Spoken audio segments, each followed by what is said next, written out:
Okay, I'm wearing my white shirt, because I'm reviewing Interstellar, and the theme of the movie is white. It's completely not true.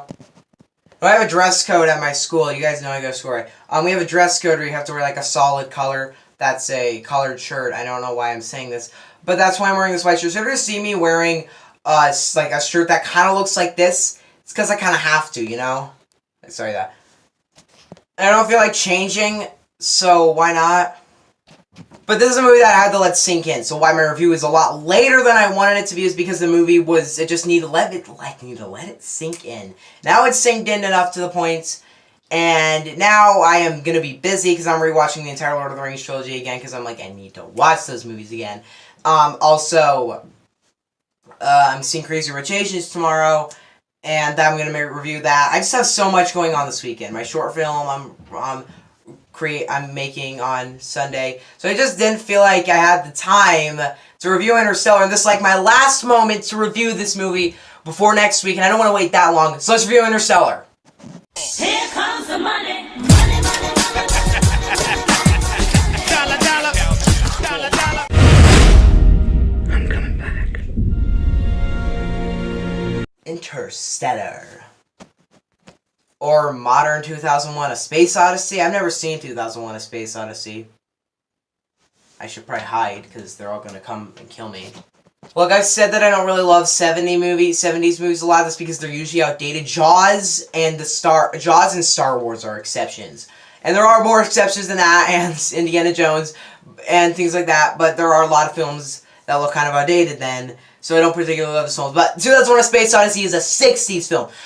Interstellar is a 2014 film, and it's Christopher Nolan, and I haven't seen it. I mean, I have now, but I hadn't seen it, so why don't we talk about it?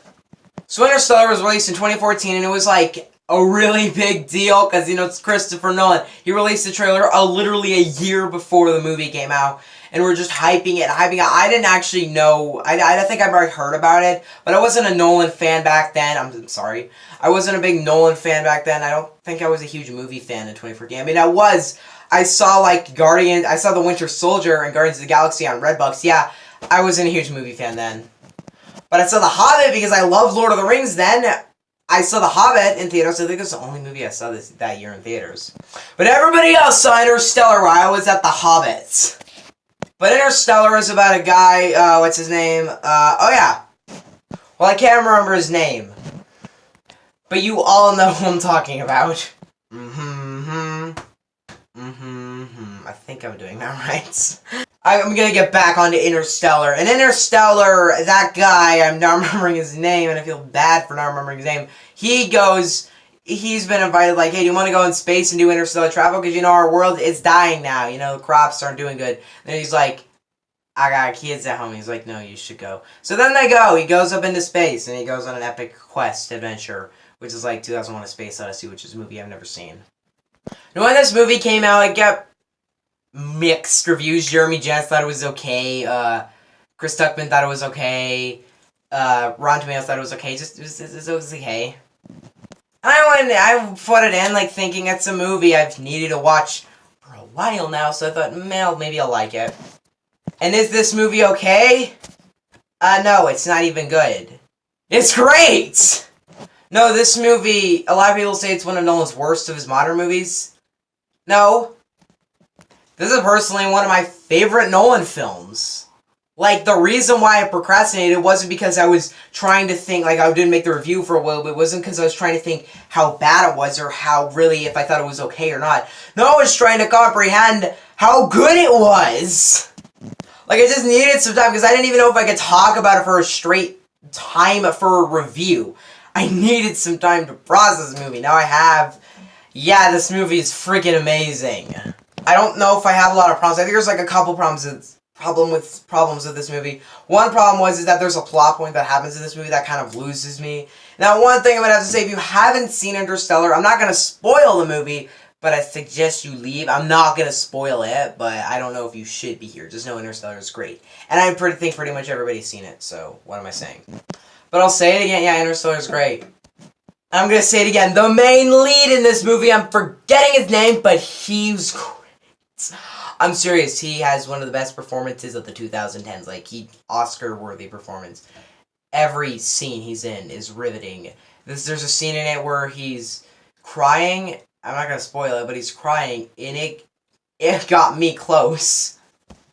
But as a Nolan movie goes, you see patterns. You see where Nolan goes, and I love the way Nolan films are made. I love Inception. I'm just going to go through Nolan. I love Batman Begins. I don't think it's his best. I still think it's a 9 out of 10. I think it's a great movie. I think it's a good starter off to this trilogy. And my problem is that the pacing is a bit slow at times. For the most part, yeah, making it just a bit boring at times, but it's a great movie, and I love it.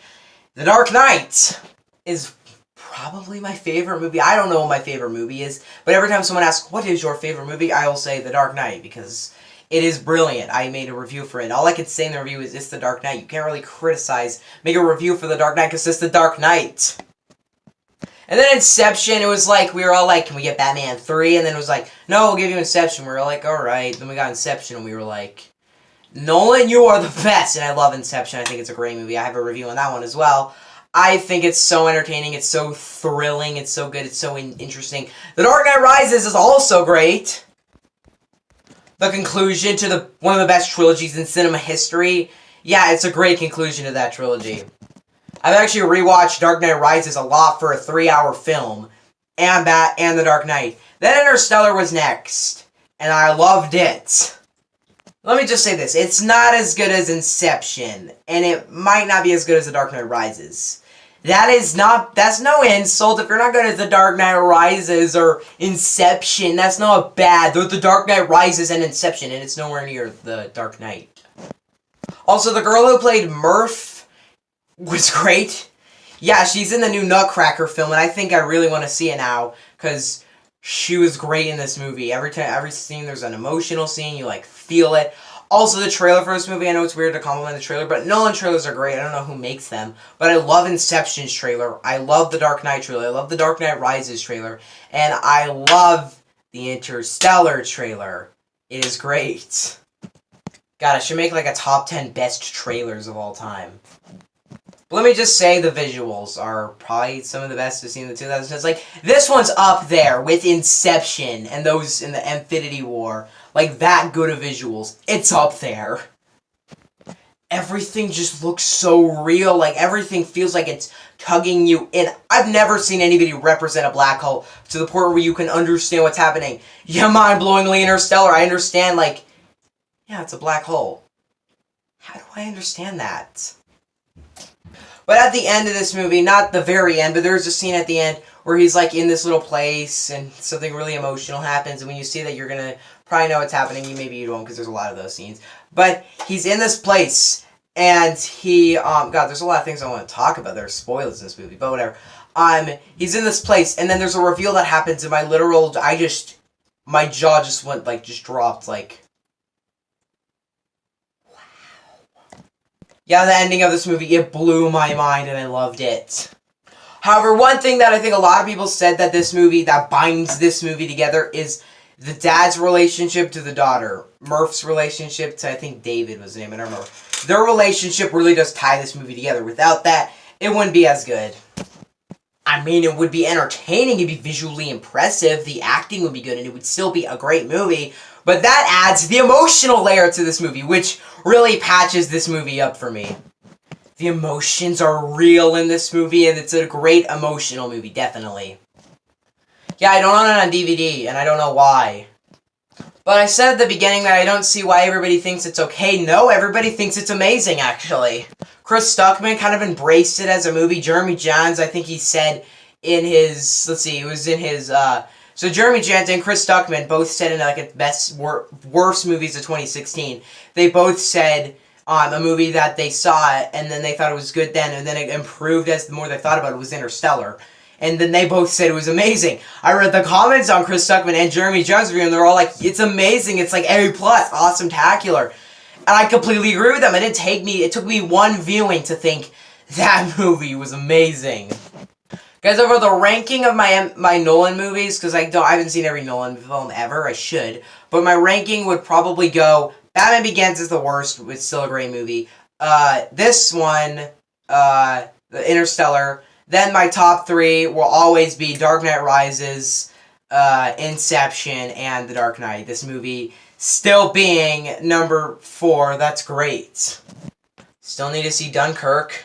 This movie is brilliant in its execution, its visuals, and it gets a 3-hour mark. And I thought maybe it'll drag on. No, it gets a 3-hour mark and it deserves it. This movie doesn't just have random pointless things of them like a problem happening and they have to fix it.